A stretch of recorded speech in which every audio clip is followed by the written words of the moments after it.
ચિંતા વિષય પ્રારંભ કરો ને ત્યારે તો એક વસ્તુ એવી છે કે પરમેશ્વરને પ્રાર્થના કરવી જ જોઈએ કે પરમેશ્વર, હું તમારા જે સંવાદનો પ્રયત્ન કરું છું, સંવાદથી તમારા જ્ઞાનને પ્રાપ્ત કરવાનો હું પ્રયત્ન કરી રહ્યો છું, તેમાં મને તમે સહાય કરજો. એટલા માટે ભાગવતજીમાં પણ એક શ્લોક છે કે યોંતઃ પ્રવિશ્ય મમ વાચિમિમાં પ્રસુપ્તાં સંજીવયત્યખિલ શક્તિધરઃ સ્વધામ્નાં અન્યાંશ્ચ હસ્તચરણશ્રવણત્વગાદીન પ્રાણાન્નમો ભગવતે પુરુષાય તુભ્યમ. હે પરમેશ્વર, હું તને પ્રાણપૂર્વક પ્રતિષ્ઠા કરીને વંદન કરીને નમસ્કાર કરીને કહું છું કે મારી વાણીમાં આપ પ્રગટ થાઓ. વાણીમાં તમે જો પ્રગટ થાઓ, યોંતઃ પ્રવિશ્ય, જે મારા અંતઃકરણની અંદર પ્રવેશ કરીને મારી વાણીને સ્ફુરણ કરે છે એવા આપ છો. કારણ કે સુષુપ્ત અવસ્થામાં મારી વાણી રહેલી છે, અન્ય સંસારની અંદરના ભોગોમાં મારી વાણી રહેલી હોય ક્યારેક ક્યારેક, અને એમાંથી બહાર જ્યારે આવું અને જ્યારે આપનું સાનિધ્ય હું લઉં છું ત્યારે પરમેશ્વર મારા પર એવી કરુણા કરો તમે કે જે મારા પૂર્વજન્મમાં સંસ્કારોથી પ્રાપ્ત થયેલા હોય તે સંસ્કારોયુક્ત વાણી પ્રગટ કરાવો. અંતઃ પ્રવિશ્યમાં વાચી એટલે વાણી, હા, પ્રસુપ્તામ, સુપ્ત થયેલી વાણી. કેવી છે? પ્રસુપ્ત થયેલી છે, અને એને જગાડો. બરાબર ને? કોમ્પ્યુટરને ટચ કરો એટલે જાગે, મોબાઈલને ટચ કરો એટલે જાગે. અમારા ત્યાં જ્યારે પણ આ શાસ્ત્રી જ્યારે આપણને પૂજા અર્ચના કરાવતા હોય ને ત્યારે પણ એવું જ કરાવે છે. આમ આંખોને સ્પર્શ, કર્ણને સ્પર્શ કરાવે, નાકના બંને ઇન્દ્રિયોને સ્પર્શ કરાવે, મુખારવિંદને સ્પર્શ કરાવે, પછી કે અસ્ત્રાય ફટ, એમ કે એ ફટ જે છે ને એ જાગૃતિ છે. એટલે ફટનું મહત્વ બહુ છે, ટચનું, અને એ આ સાયન્સે સિદ્ધ કરી પણ બતાવ્યું. એ વખતે યોગ પદ્ધતિમાં સિદ્ધ થયું, અને ત્યારબાદ વિજ્ઞાને આપણને એ પણ શીખવાડ્યું કે હું આ રીતે હાજર તો છું, પણ મારો ઉપયોગ કરવા માટે તમારે આટલું કરવું પડે. અને હવે તમે ટચ ના કરો તો બોલવાથી પણ પ્રારંભ થઈ જાય છે. એ પણ નવું આવ્યું છે. તમે મોબાઈલ ઉપર કે કોઈ પણ કહો આમ કહીને શરૂઆત કરો એટલે એની મેળે તમને જે વિષય જોઈએ છે આપે. તો આ એક જ્ઞાન વિજ્ઞાન સંધાનમ, ભગવાન ભગવદ્ ગીતામાં એ પણ કર્યા છે. આવયો સંવાદ, જ્ઞાન અને વિજ્ઞાન સહિતનું જે મારું જ્ઞાન છે એ આપણો સંવાદ છે. હે અર્જુન, એ જે પણ એને ચિંતન મનન કરશે અથવા ગાશે દિલથી, એને હું પ્રસન્ન થઈ અને મારું જ્ઞાન આપીશ. એવં સતત યુક્તાયે ભક્તાસ્ત્વામ પર્યુપાસતે, એવું આવે છે ને, તેષામ સમુદ્રતા મૃત્યુ સંસાર સાગરાત. એ પણ છે.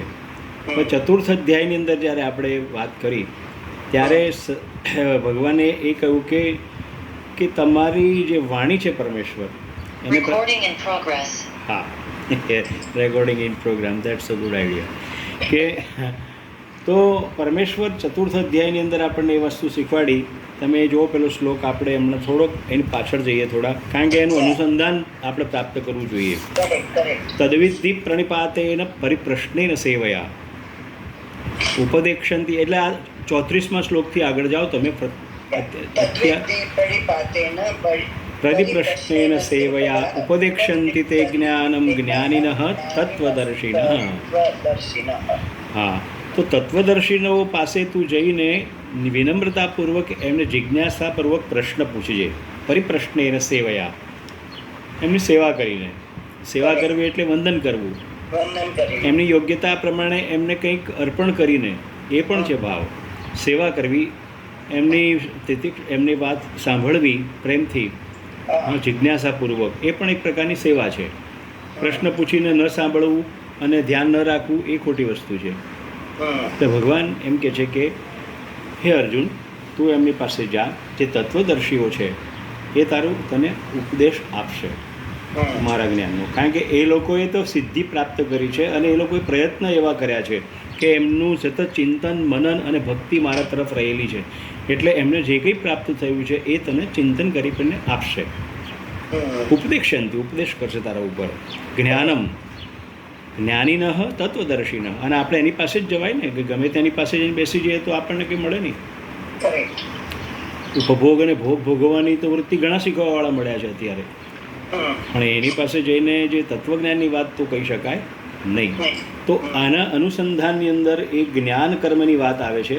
યજ્ઞાત્વા ન પુનર્મોહમ યાસ્યસી પાંડવ યેન ભૂતાન્યશેષેણ દ્રક્ષ્યામ્ય આત્મની અન્યથો મયી. આ પ્રમાણે તું જાણીને મારી વસ્તુને પૂર્ણ રીતે પ્રાપ્ત કરીશ, પણ પ્રયત્ન એ રીતે કર, એ લોકો પાસે પણ જવું. એટલે કહેવાનો અર્થ અર્જુનને વાત કરી અને એ ઉપદેશ આપણને પણ આપી રહ્યા છે પરમેશ્વર રીતે. જે જિજ્ઞાસુ એને પણ કહી રહ્યા છે, કારણ કે જિજ્ઞાસા કર્યા વગર વસ્તુ મળવાની નથી. શિષ્ય જ્યારે જિજ્ઞાસા કરે છે કે આ શરીર શા માટે, આ જન્મ શા માટે મળે છે પ્રભુ, આ સૃષ્ટિ શા માટે ઉત્પન્ન થઈ, હા, પ્રકૃતિ શું છે, પુરુષ શું છે, આવા પ્રશ્નો પૂછે છે, ત્યારે ગુરુ એમ કહે છે કે ભાઈ પ્રકૃતિ એટલે આ, પુરુષ એટલે આ, પછી પંચમહાભૂત કહે છે. એટલે પ્રકૃતિ શીખવાડે પહેલાં, પછી એને પુરુષ શીખવાડે, પછી પંચમહાભૂત શીખવાડે. અને એ 7 વસ્તુની સાથે કનેક્ટેડ થયેલું જે જ્ઞાન છે પૃથ્વી ઉપરનું, એ પરમેશ્વર ધીરે ધીરે એના આગળ પ્રકાશિત કરે છે. એવું અત્યારે આપણને 4થા અધ્યાયની અંદર બધી વાત એમણે કરી. શ્રદ્ધાવાન હોય તે જ જ્ઞાન પ્રાપ્ત કરી શકે. શ્રદ્ધાવાન લભતે જ્ઞાનમ, તત્પર સંયતેન્દ્રિય જ્ઞાનમ લબ્ધ્વા પરામ શાંતિમ અચિરેણાદ ગચ્છતિ. હવે આપણે કોઈ પણ કર્મ કરીએ એનાથી આનંદ અને શાંતિ પ્રાપ્ત થાય તો જ એ લાભાન્વિત થઈએ ને. પ્રોબ્લેમ જ જો આપવાનું હોય તો કામ કરવાની શું જરૂર હતી? બરાબર. તો એ જ્ઞાન પ્રાપ્ત કર્યા પછી આનંદ પણ પ્રાપ્ત થાય છે, શાંતિ પણ પ્રાપ્ત થાય છે. સુખ મળ્યા પછી જો આનંદ ન મળે તો એ સુખનો કોઈ અર્થ નથી. ઘણા લોકો સુખી સંપન્ન હોય છે ખરા, પણ એમને સાંજ પડે દવાઓ ને પછી કંઈકનું કંઈક ખાવાનું શું કહ્યું તો ડૉક્ટરે એમ કહ્યું છે ખીચડી ખાવાની, બીજું શું કહ્યું છે તો એમ કે દૂધનો રોટલો જ ખાજો, બીજું કાંઈ તમારાથી ખવાશે નહીં. એટલે પણ અહીંયા તો અન્નના ભંડાર ભર્યા છે, તો કે તારા માટે નથી. તો કે આ રૂપિયા પડ્યા છે એનું શું? તો કે એ બધું ઉપર લઈ જા, કામમાં આવશે ત્યારે.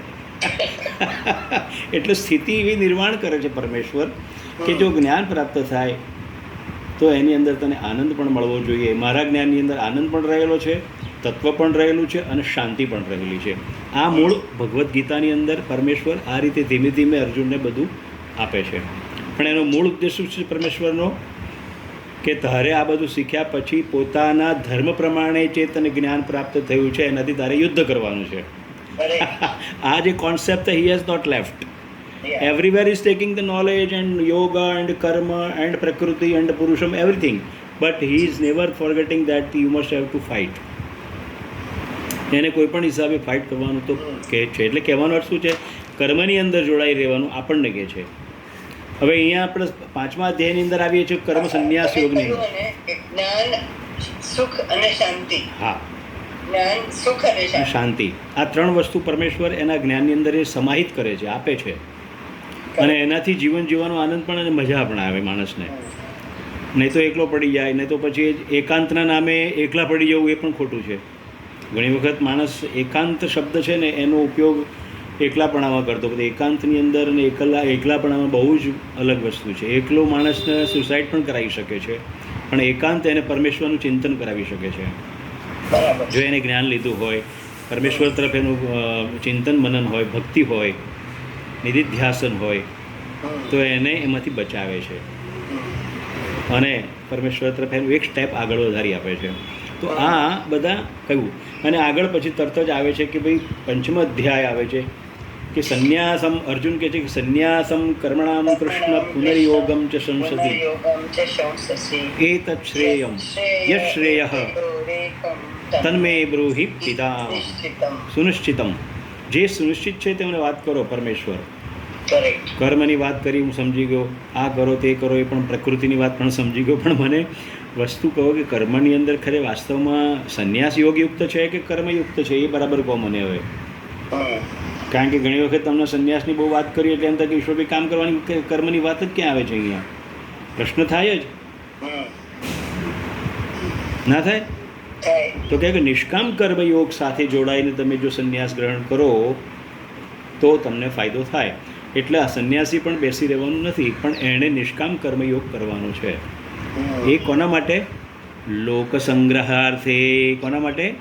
લોકસંગ્રહાર્થે. હા, લોક સંગ્રહાર્થે, રાષ્ટ્ર માટે એણે પણ કર્મ કરતા રહેવું તો પડે જ છે. અને પોતાની આત્માની ઉન્નતિ થાય છે, એનાથી શું થાય છે? એને આત્માની ઉન્નતિ પણ થાય છે. એટલે કે છે કે યશ શ્રેય તયોરેકમ તન્મે બ્રુહિસ નિશ્ચિતમ. પછી ભગવાનજી કહે છે ને, શ્રી ભગવાન ઉવાચ સંન્યાસમ કર્મયોગશ્ચ નિશ્રેયસ્ય કરાવુભૌ તયોસ્તુ કર્મ સંન્યાસાત કર્મયોગો વિશિષ્યતે. બરાબર. હવે તમારે સંન્યાસને આખું જે એનું છે સંવાદનું સિસ્ટમેટિકલી જે કરવું છે જોઈ લો. અન્વય વ્યતિરેક. સંન્યાસ કર્મયોગ ચ નિશ્રેયસ કરવ ઉભવ. નિશ્રેયસ કરવ ઉભવ બંને કેવા? જો બંને દ્વિતીયા વાપરી છે. ઉભવ એટલે બંનેના માટે. કોના માટે? કર્મયોગ અને સંન્યાસના માટે. યોગ ચ હા.